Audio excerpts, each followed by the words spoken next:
Bonsoir à tous et bienvenue à la Cité Fertile de Pantin, un tiers-lieu dédié aux enjeux de la ville durable, installé sur un ancien site de la SNCF et qui a pour vocation de créer du lien entre l'ancienne gare de marchandises et le futur écoquartier de Pantin. Sur 1 hectare, pour créer du lien, expérimenter de nouveaux modes de consommation et de production avec les citoyens. Alors cette cérémonie est diffusée en direct sur YouTube et donc nous sommes ravis que vous puissiez tous y assister. Vous pouvez d'ailleurs interagir avec nous en posant des questions tout au long de la cérémonie si vous en avez sur la barre qui est dédiée à ça sur votre écran. Nous prendrons un temps à la fin pour y répondre. Mais sans plus attendre, je laisse la parole à Monsieur Martial Lorenzo, directeur général des services du SICTOM, pour lancer cette 9e édition du concours Design Zéro Déchet. Merci, bonsoir à toutes et à tous. Je sais que vous êtes très très nombreux, des centaines m'a-t-on dit, derrière vos écrans. J'en suis vraiment ravi. D'abord, je dois excuser Paul Simondon qui devait être là à ma place. Paul Simondon est vice-président du SICTOM, adjoint au maire de Paris, et il est en train de s'occuper de cas contacts dans une crèche. J'en profite pour vous dire que continuez d'être vigilant, d'être prudent, les gestes barrières, le masque, ça me paraît de rigueur en ce moment de le rappeler. Alors, le SICTOM, qu'est-ce que c'est ? C'est un syndicat de communes, ou plutôt de territoires, qui regroupe 86 communes, dont Paris, qui représente 6 millions d'habitants et qui a la mission de service public de traiter les déchets ménagers et assimilés qu'on lui apporte. Je précise bien qu'on lui apporte parce que c'est vous toutes et vous tous qui produisez des déchets, et le SICTOM, lui, a la lourde tâche de les traiter. Donc, moins vous en produisez, mieux on se porte. C'est d'ailleurs pour ça que, depuis de nombreuses années, le SICTOM a engagé ce travail de concours sur le design zéro déchet. Mais avant de vous parler de ce concours, je voudrais rappeler que donc, nous traitons 2 300 000 tonnes de déchets ménagers chaque année. Ça représente 7 500 tonnes qui sont récupérées dans les rues de la capitale, bien sûr, et des 85 autres communes, et que le SICTOM doit traiter tous les jours.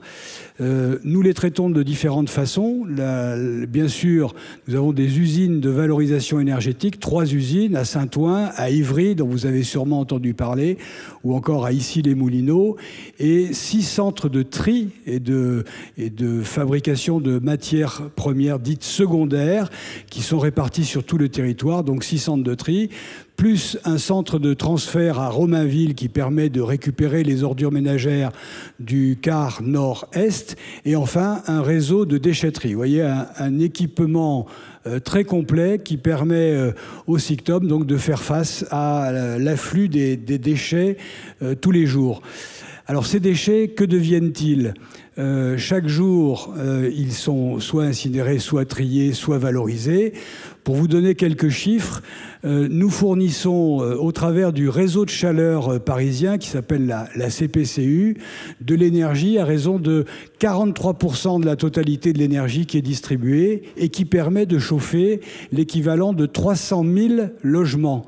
Et dans ces 300 000 logements, on a en équivalent logement la totalité des hôpitaux de la PHP, par exemple, et de très nombreuses administrations.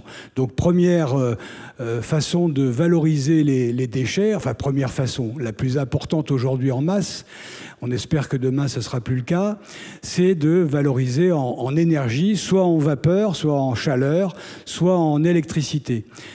Ensuite, nous avons 31% de ces déchets dont je viens de parler, de ces 2 300 000 tonnes, qui sont valorisés sous forme de matières et de matériaux qui sont, eux, issus donc du recyclage, les plastiques, les papiers, mais aussi les ferrailles, mais aussi le bois. Enfin bref, 31% de la totalité des déchets qui sont traités par le SICTOM sont donc valorisés, ce qui nous incite tous les jours à être le plus pushing possible sur la question du tri des habitants, de vous encore une fois, hein, parce que on a toujours tendance à considérer qu'il y a là une forme de miracle ou de choses hors sol. Or, c'est chacun d'entre vous, chacune et chacun d'entre vous qui doit s'engager dans cette démarche de tri et d'amélioration donc des performances de tri.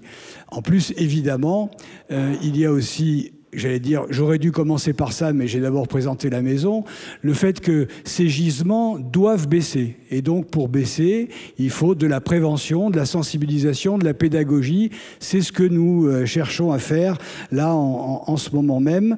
Et c'est dans ce contexte que je viens de vous décrire que le SICTOM, il y a quelques années, a lancé cette idée, ce concours de design zéro déchet, permettant à des jeunes étudiants, à des jeunes diplômés, de venir se confronter à la réalité de ce qu'est le monde des déchets pour proposer des solutions innovantes. Innovantes, et j'insiste aussi sur le fait des solutions reproductibles. Parce que, évidemment, on voit tous les jours, ici ou là, certains nous proposent des choses absolument miraculeuses, formidables. Je ne vais pas les citer ici parce que ce serait de nature vexatoire pour ceux qui se cassent la tête sur le sujet, mais qui sont très intéressantes, très innovantes, mais qui sont absolument pas reproductibles et qui ne peuvent pas améliorer la pédagogie, la prévention et donc diminuer ce gisement d'ordures ménagères. Et donc par conséquent, ce que nous attendons de vous et de tous ceux qui vont plancher sur ces sujets, ce sont des solutions bien sûr innovantes, originales, mais aussi le plus possible reproductibles pour qu'elles puissent avoir un effet sur ce gisement de déchets. Alors, cette année, 9e édition, on a vu lors des 8 éditions précédentes des choses formidables. Vous les verrez tout à l'heure. Elles sont présentées à l'extérieur, en tout cas les résultats de l'année dernière. Cette année, on a décidé de se lancer à nous-mêmes, d'ailleurs aussi, un défi, puisque la thématique que vous ne connaissez pas encore et que je vais vous expliquer, c'est celle du vrac au pack. Pardonnez-moi, le lapsus, j'espère, n'est pas révélateur. Donc voilà, ça sera une thématique donc de passage du pack au vrac pour tout ce qui est évidemment quincaillerie, alimentation, produits d'hygiène, d'entretien, de jardinage. On aurait voulu y ajouter les médicaments, mais c'est un domaine qui est particulièrement surveillé et complexe. Et par conséquent, on en reste sur des choses finalement qui sont des tas de choses du quotidien. Et on s'est aperçu que finalement, la première préoccupation des Français désormais, c'est aussi d'aller dans cette direction, c'est-à-dire d'essayer de réduire leur production de déchets. Et la première des choses qu'on a envie de faire, c'est d'acheter à l'unité ou en tout cas à la quantité que l'on veut, où on veut, pour éviter tout ce qui est emballage et donc gâchis. Alors, on me dit qu'on doit vous faire découvrir l'affiche du concours. Alors, je vais vous donner une anecdote. C'est que moi, je ne la connais pas. Donc, je vais la découvrir avec vous, puisque la thématique, c'est comment développer et enchanter la consommation en vrac. Alors, je laisse... voilà, ça y est, elle y est, là. Donc, oui, donc j'espère que ça vous plaît. Moi, en tout cas, je trouve ça pas mal. Hein, je suis obligé de réagir à chaud. C'est le cas de le dire, il fait très chaud. J'ai intérêt à dire que c'est pas mal, parce que sinon, en revenant à la maison, je vais me faire houspiller. Non, ça me paraît très bien, ça me paraît gai, et j'espère que ça va vous inspirer. Alors pour cette nouvelle édition, chaque année, nous avons un parrain. Et là, alors, comme toutes les autres années, mais juste peut-être un peu plus, il me semble, parce que je suis allé regarder sur Internet quel était ce parrain, et quand j'ai vu qu'il avait, entre autres choses, décoré, fait des choses dans le MoMA à New York, je me suis dit, alors là, désormais, je ne suis plus la vedette, c'est lui, et je vous présente donc Mathieu Lehanner, qui est un designer que je suis sûr vous connaissez tous, et dont les qualités et la prestance va nous permettre permettre de réussir ce concours, j'en suis sûr. Donc voilà, maintenant je cède la parole à notre parrain et j'espère que toutes et tous, vous allez un peu vous défoncer pour trouver toutes les bonnes idées pour ce passage donc du vrac au pack. Merci.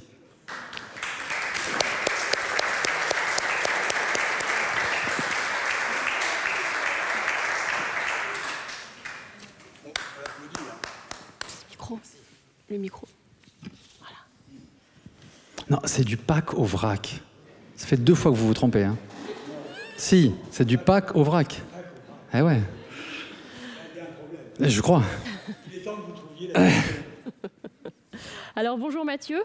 Bonjour. Merci d'être là et de nous faire l'honneur d'être le parrain de cette nouvelle édition du concours Design Zéro Déchet. Et alors pour ceux qui ne vous connaîtraient pas encore, est-ce que vous pouvez dire quelques mots de votre parcours et de votre démarche de designer? Mon parcours, j'ai passé beaucoup de temps à l'ENSI, qui est une école de design à Paris. Beaucoup de temps parce que j'y ai passé, je crois, au final 7 ans. Parce que j'y étais bien ou que j'étais nul, j'en sais rien. En tout cas, je suis passé beaucoup de temps. Et puis en sortant de l'ENSI, on m'a dit, bon, tu t'es quand même bien amusé pendant 7 ans, tu as touché tout un tas de problématiques, de sujets, de questionnements, de concepts, etc. Maintenant, tu vas voir la vie réelle, ça va être beaucoup moins drôle. Et je me suis dit, ah bon, je vois pas bien la raison. Et donc, je suis sorti de l'école. Et je me suis rendu compte que la vie réelle n'était pas du tout moins drôle que la vie étudiante. En tout cas, elle n'était pas du tout celle un peu qui devait nous contraindre à nous spécialiser dans un domaine ou un autre. Donc, j'ai profité de ça et j'ai essayé de me spécialiser en rien. Ou en tout cas, essayer d'être le plus ouvert possible et essayer de comprendre l'être humain, alors qu'on l'appelle un consommateur, un acheteur, un client, un patient, un user ou que sais-je, pour essayer de comprendre comment il fonctionnait et de quelle façon justement un designer ou des designers pouvaient apporter des réponses, des solutions, des idées en adéquation avec cet être humain. Donc je continue d'explorer tout un tas de champs. Donc je suis ravi d'être ici parce que je ne m'étais jamais ou peu posé encore la question du vrac. Donc je m'immerge avec vous. Très bien, très bien. Alors, et qu'est-ce qui vous a motivé à être parrain de ce concours? Parce qu'il paraît que vous acceptez assez rarement ce type d'invitation. Alors c'est vrai que je fais assez peu de jury, mais c'est vrai que d'abord ça m'a été proposé assez gentiment, donc étant poli, j'ai plutôt tendance à dire oui, mais aussi c'était un thème ou une question ou une énigme à résoudre que je trouvais comme designer ou comme ex-étudiant ou ex-candidat de concours assez excitant. Donc le thème m'ayant plu comme un potentiel candidat, je me suis dit, soyons cohérents et à défaut d'être candidat, parce que je crois que j'ai plus le droit, soyons au moins parrain. Alors, oui. Alors, quel lien entretenez-vous avec l'éco-conception?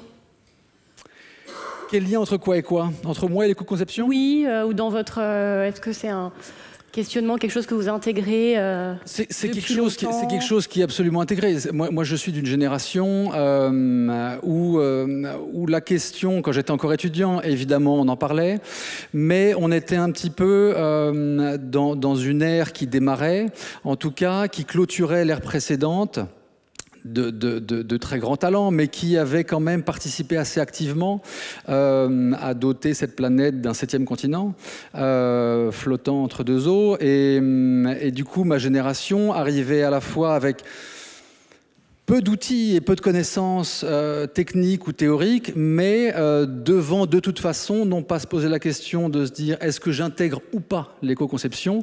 Ça n'était plus de toute façon un dilemme ou un choix. De toute façon, il fallait l'intégrer. Donc c'est une chose, mais chez moi, dans mon équipe, mais dans l'ensemble, je l'espère, des agences de ce monde, et à plus forte raison de plus jeunes, où effectivement la chose est de toute façon intégrée. Donc on va la mettre en scène ou pas, on va la revendiquer ou pas, mais de toute façon elle est là, et elle fait partie du processus comme la matérialité même des choses.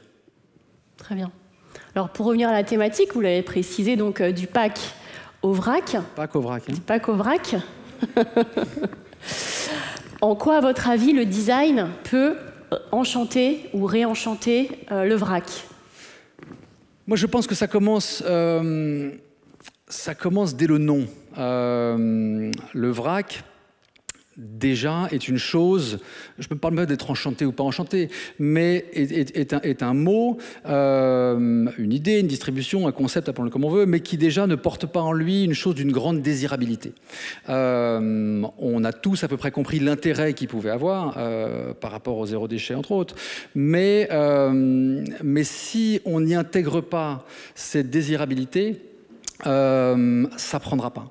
Ça ne pourra pas prendre. J'ai pas de souci à aller acheter des pommes chez mon primeur en vrac parce que tout participe finalement, non pas à me dire finalement il me file mes pommes en vrac, mais au contraire, j'ai un vrai service, je peux choisir mes pommes. Alors aujourd'hui c'est un peu plus compliqué, mais en tout cas je peux pas les toucher, mais je peux les choisir. Donc j'ai une sorte de service sur mesure.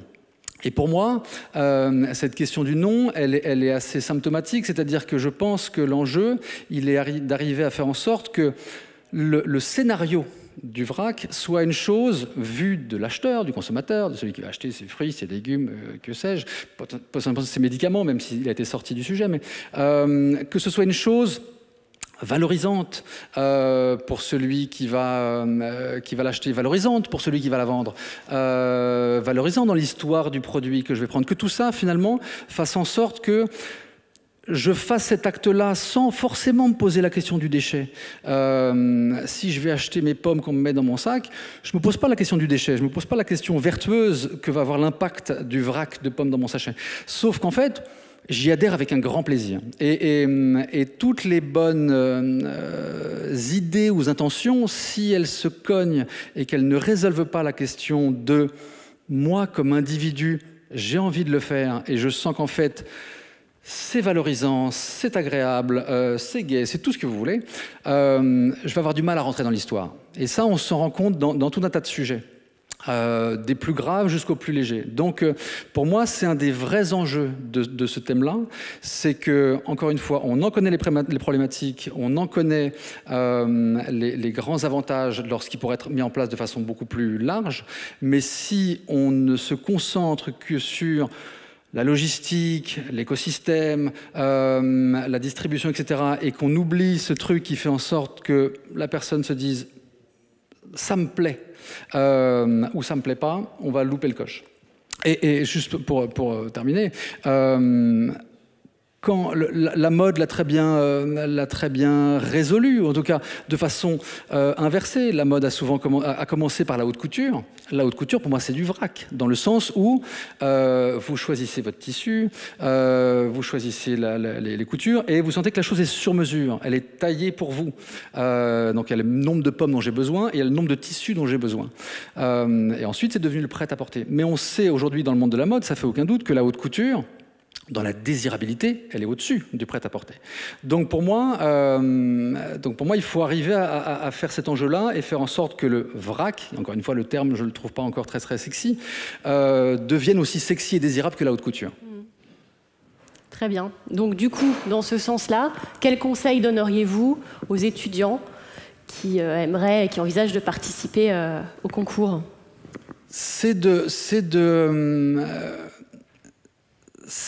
On est à un moment de l'histoire où beaucoup de schémas passés sont en train, les uns après les autres, de s'effondrer. De même, ou parce qu'on les pousse à s'effondrer, parce qu'effectivement, on voit tout ce qu'ils ont produit de toxique ou néfaste. Donc c'est un moment où tout est par terre, si je peux dire, et où tout est à reconstruire. Donc, si je peux leur donner un conseil, c'est d'ouvrir leur chakra au maximum, c'est d'éviter de se plonger dans je ne sais quel livre, ouvrage, site internet, blog ou autre. Je ne crois pas que le sujet le nécessite. mais de se concentrer et d'imaginer que eux, presque en fermant les yeux, donc je fais l'exercice avec vous, je me dis, ok, je vais acheter des pommes, qu'est-ce que j'ai envie qu'ils se produisent comme scénario entre le moment où je me dis je vais acheter des pommes et le moment où je reviens avec mes pommes. Et puis après, je me dis, tiens, je vais aller acheter des préservatifs. Comment ça doit se produire pour que finalement, entre l'idée dans ma tête et le moment où je ramène le produit chez moi, que tout ce vrac participe d'une histoire. Et que finalement, je puisse choisir n'importe quel sujet et que d'un seul coup, je me dise, voilà, je vais construire une façon de le présenter, une façon de le raconter, une façon de le communiquer, etc., qui fasse en sorte que, encore une fois, ça devienne une chose dont j'ai envie. Donc moi, j'ai très envie de le faire, ce concours. Je crois que je vais peut-être participer. Je vais prendre un prête-nom. Alors, c'est pour les étudiants et les jeunes diplômés de moins de 2 ans. Vous pouvez reprendre un... C'est que mon cas. Ben oui. Donc voilà. Donc mais il y a vraiment moyen. Il y a vraiment moyen. Mais écoutez, ils vous écoutent. Ils vous écoutent. Et vous allez donc être aussi président du jury. Donc, qu'aimeriez-vous découvrir dans les dossiers des candidats ? J'aimerais ressentir cette petite pointe de jalousie en me disant j'aurais bien aimé avoir cette idée-là. Voilà, j'aimerais avoir ça, et en me disant presque bon ça. Et puis j'aimerais que ça pourra pas être sur l'ensemble des candidats, mais j'aimerais qu'on puisse se dire mais comment ça se fait que cette chose aussi simple, évidente, limpide, facile à mettre en place, comment se fait-il qu'on ne l'ait pas fait ? Et il y en a plein, il en reste plein des choses qui seraient justement évidentes, simples et limpides à mettre en place. Donc j'aimerais qu'on arrive à cette beauté-là, et quand je dis cette beauté-là, on ne parle pas du tout évidemment d'esthétique, de forme, de couleur, de choses qui nous feraient envie, mais de cette beauté, de l'idée qui d'un seul coup, de l'intuition de départ jusqu'au résultat, on se dit waouh, c'est d'une pureté absolue. Et c'est là où je ressens la petite pointe de jalousie en me disant merde, ils l'ont eu avant moi. Alors ils ont plusieurs mois, ça sera en avril 2021 que vous pourrez découvrir tout cela. Merci beaucoup, Mathieu, pour votre intervention. Merci encore d'être le parrain de cette nouvelle édition. Alors, vous restez avec nous sur le plateau. Et nous aussi, Martial, on va accueillir, parce que chaque année, vous savez que le concours, chaque année, s'associe à des partenaires professionnels en lien avec la thématique, dans l'objectif de pouvoir concrétiser certains des projets lauréats. Et donc cette année, qui mieux que l'association Réseau VRAC pouvait s'associer à cette thématique. Et donc à ce titre, j'ai le plaisir d'accueillir sur le plateau Célia Renesson, qui est directrice de Réseau VRAC.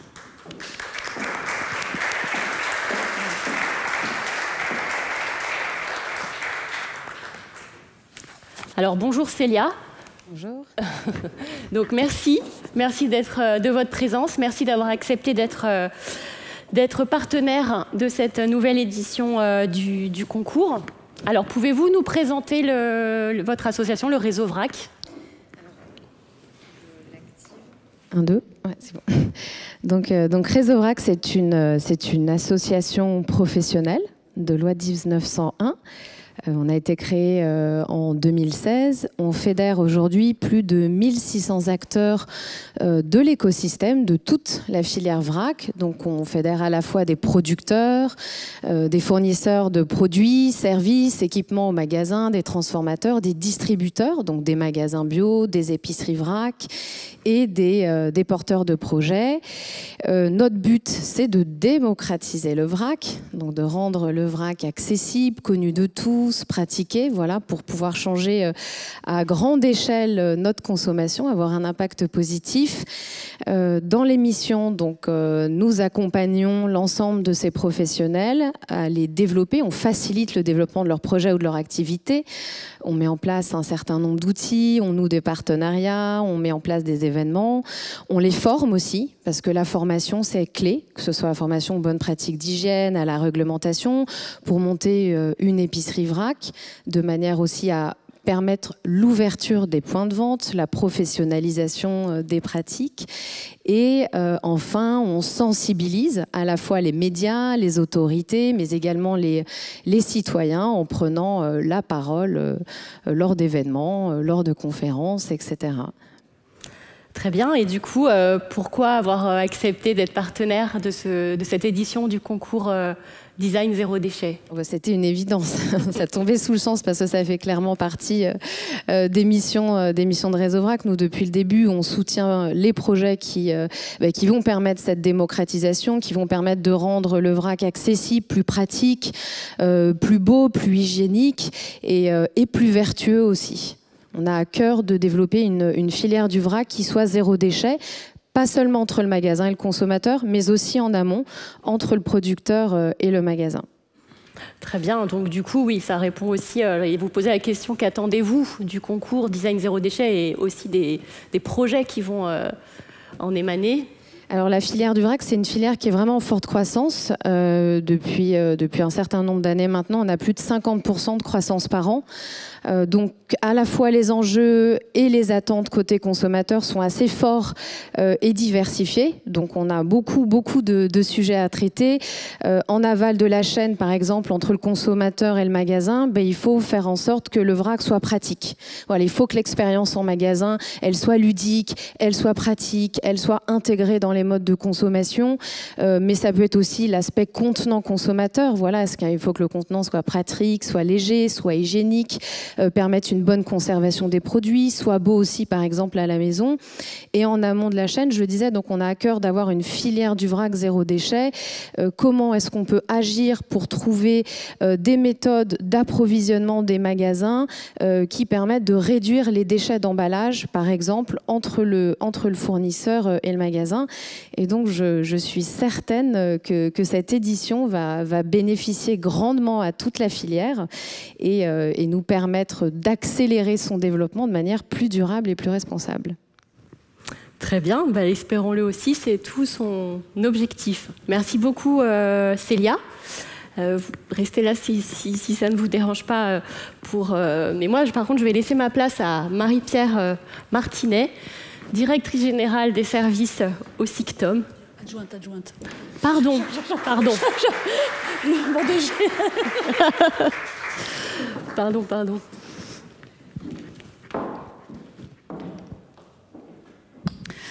Donc, après avoir brossé à la fois la thématique et le pourquoi de cette thématique et pourquoi le SICTOM s'engage dedans, maintenant il va falloir rentrer un petit peu plus dans le concret et vous expliquer un petit peu comment va se passer ce concours et les grandes étapes de ce concours.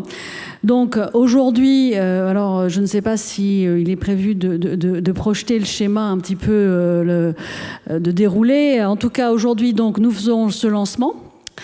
C'est le début d'une grande aventure qui va nous amener au moins presque un an. D'octobre à décembre, évidemment, face à une thématique, on va dire, aussi complexe, mais comme souvent elles le sont, on a vu les éditions précédentes, c'est toujours un peu compliqué. Il y a un vrai temps d'appropriation et c'est pour ça qu'on organise des séminaires d'introduction qui expliquent à la fois la thématique, comment ça va se passer concrètement, et y compris avec les professeurs qui souhaitent s'engager dans cette démarche. Décembre, janvier, là, c'est le temps vous allez phosphorer tous, mais fort. Trouver la bonne idée, cibler un petit peu sur quoi vous avez envie de travailler, sur l'ensemble des différentes étapes où le vrac est important de travailler pour pouvoir justement réenchanter cette consommation, comme on l'a dit. Et puis surtout, et je reprendrai le propos de Marcel Lorenzo tout à l'heure, essayer d'imaginer un produit qui soit reproductible. Parce que c'est vrai que c'est satisfaisant de phosphorer sur un projet, mais il y a un vrai enjeu quand même derrière, c'est que les projets se concrétisent. Ensuite, il y aura des séminaires de suivi qui vous seront proposés. C'est-à-dire qu'on travaillera avec vous et avec tous celles et ceux qui nous accompagnent dans cette démarche pour peut-être recentrer, re-questionner un petit peu le projet là où vous en êtes et dire non, là peut-être qu'il faut aller changer un peu de direction, etc. pour pouvoir vous permettre de déposer, généralement c'est autour de la mi-février, vos projets sur une plateforme qui est entièrement dédiée. Alors il y a un certain nombre, vous le verrez dans le règlement du concours, dès qu'on y sera, on vous le présentera plus tard, mais il y a un certain nombre de documents qui sont importants à déposer, des vidéos, un certain nombre de règles pour que votre dossier soit jugé recevable. Avril, c'est le grand moment du jury, des projets qui sont finalistes, c'est-à-dire qu'il y a quand même, sur les projets qui sont reçus, il y en a un certain nombre qui ne sont pas éligibles ou qui ne sont pas jugés, une petite première sélection qui sera soumise au jury. Et le jury qui est composé évidemment de son président, le parrain ici présent, mais également des partenaires, dont Célia à mes côtés, et puis de professionnels de l'éco-conception et du design. Donc là, c'est le grand moment où on va faire il va y avoir 3 prix qui vont être décernés, un deuxième et un troisième, c'est QFD, et puis le prix spécial du SICTOM qui est également défini. Puis juin, c'est la remise des prix. J'ose espérer que cette année, on fera la remise des prix dans des conditions peut-être un peu plus conviviales que celles de l'édition précédente, puisqu'on avait été obligé de la faire en distanciel complet. Donc, la remise des prix. Et puis, il y a une grande étape qui n'est pas marquée là, qui est une étape à laquelle tient particulièrement le SICTOM, c'est l'accompagnement vers la concrétisation.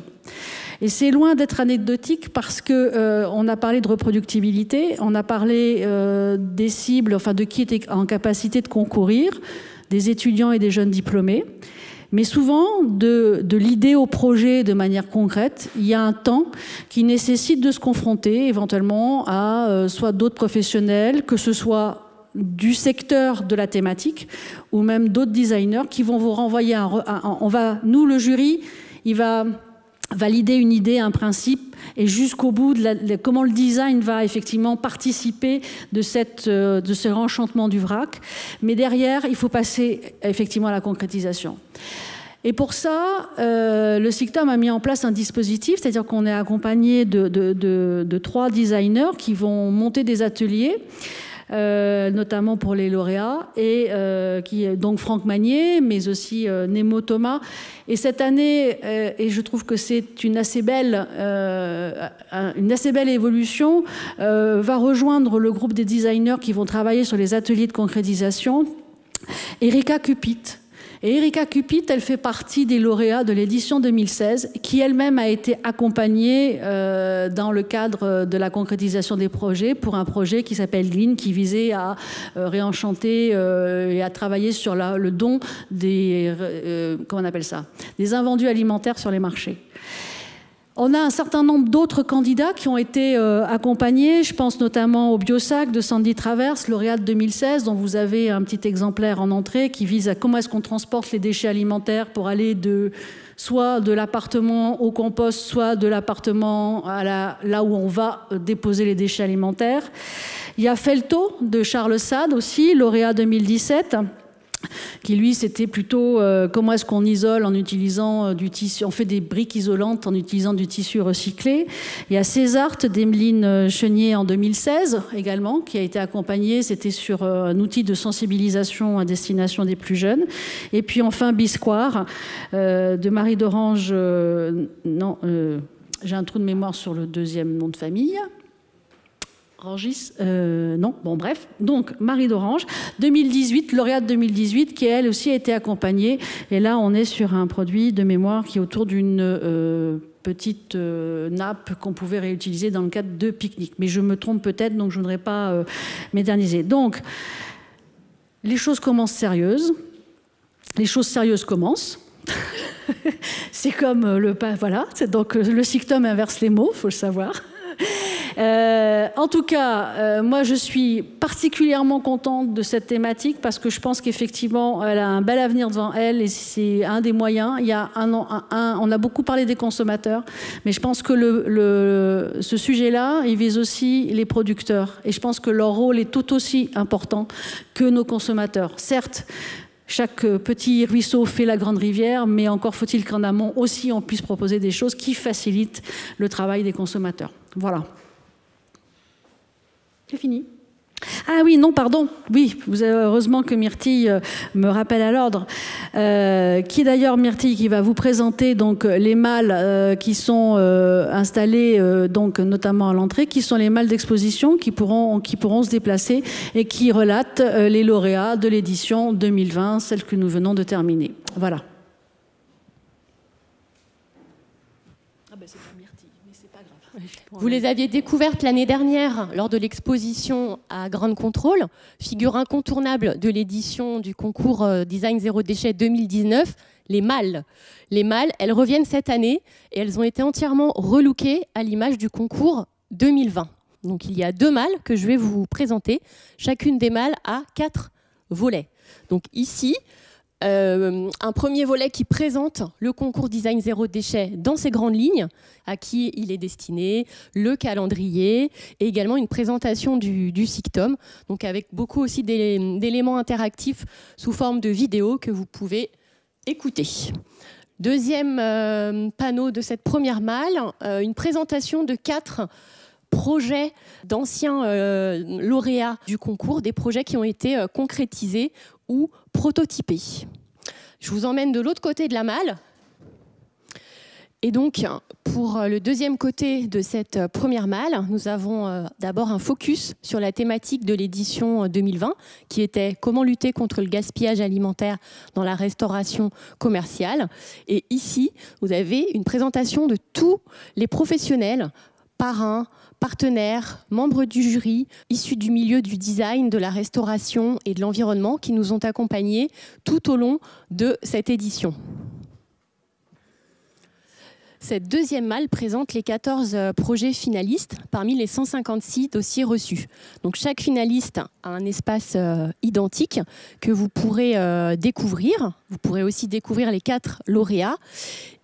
Et il y a 2 tablettes tactiles sur lesquelles vous avez accès à l'exposition virtuelle, qui est aussi consultable sur le blog designzerodéchet.fr et dans laquelle vous pouvez en savoir beaucoup plus sur chacun des projets en ayant accès aux CV des candidats, interviews, leurs vidéos de présentation du projet, etc.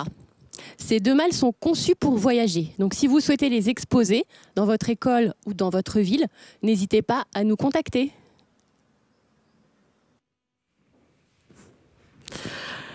Voilà. Alors, cette cérémonie touche à sa fin.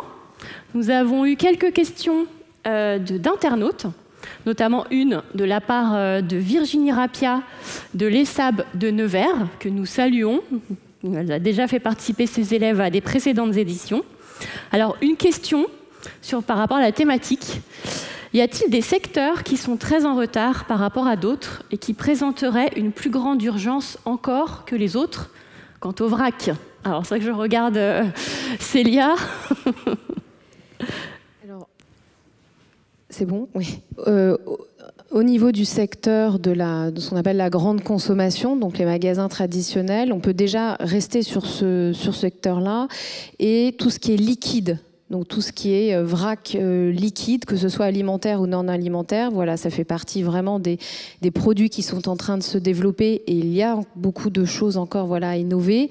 Également les produits frais, grandes attentes des consommateurs, absents des produits vendus en vrac aujourd'hui, avec une législation particulière, avec beaucoup de normes d'hygiène à respecter. Donc là aussi, beaucoup d'enjeux.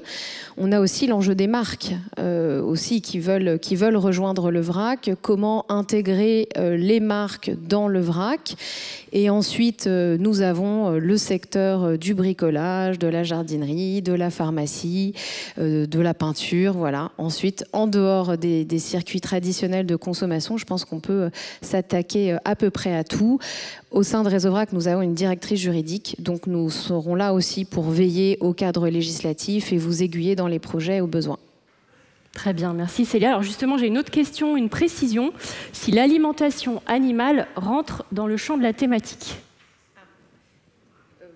En tout cas, c'est vendu en vrac aujourd'hui, tout ce qui est pet food, croquettes sèches. Alors, on n'est pas sur de l'animalerie au sens frais, type pâté pour chien, mais croquettes, ça existe déjà. On a déjà un certain nombre d'exemples. On n'est pas vraiment dans du vrac, c'est vrai que je ne l'ai pas présenté, mais le vrac, c'est la vente de produits présentés sans emballage, en juste quantité, avec des contenants réutilisables. C'est une définition qu'on a la chance d'avoir en France parce que Réseau Vrac l'a fait entrer dans la loi le 10 février. Et aujourd'hui, les croquettes qu'on peut retrouver dans certaines animaleries ne sont pas véritablement vendues en vrac. Donc on a des choses voilà, à imaginer là-dessus. Dans certains magasins, elles le sont, mais c'est un secteur effectivement qu'on peut adresser. Pour compléter, mais je pense que là, pour le coup, dans le cadre du concours, on s'était limité à 4 grands domaines, le produit alimentaire, d'hygiène et d'entretien, la quincaillerie en France et de jardinerie. Mais je pense que la problématique du vrac pour l'alimentation animale peut rejoindre une partie de l'alimentation sèche, on va dire, pour les humains. D'accord, donc c'est oui. Alors, on a une dernière question au sujet de la consigne. Est-ce que c'est un moyen de répondre à la thématique?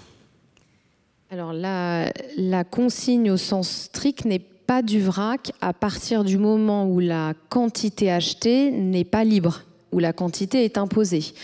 En revanche, vrac et consigne vont souvent de pair parce qu'on peut imaginer que le commerçant met à disposition d'un client un contenant consigné vide dans lequel le consommateur va pouvoir faire ses courses en vrac.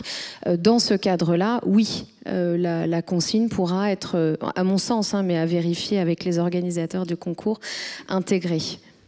Oui, la consigne peut être intégrée, bon, même si ce n'est pas forcément le cœur de la problématique, à condition que ce soit une consigne pour réemploi et non pas une consigne pour recyclage. Parce que là, on serait sur une deuxième tournée de production de déchets, puisque dans ce cas-là, si c'est pour du recyclage, autant acheter dans un contenant déjà. Enfin, il n'y a pas de bénéfice à la démarche. Juste pour préciser, oui, tout à fait, et qu'on peut dire consigne amont-aval. Ça peut être aussi de la consigne pour réemploi, réutilisation entre fournisseurs et magasins, et aussi entre magasins et consommateurs. Très bien. Merci beaucoup pour ces réponses aux questions, pour votre participation. Est-ce que, Mathieu, vous avez un dernier mot à dire, de conclusion? J'ai hâte de voir, moi. Je suis prêt. Hâte de voir le vrac. Très bien. Ben, écoutez, en attendant, vous pouvez tout à fait nous contacter pour des séminaires de présentation, introduction, où on va notamment aborder la thématique et toutes ses aspérités plus en détail, voilà, sur les éléments de réponse. Merci à tous de nous avoir suivis et très bonne soirée.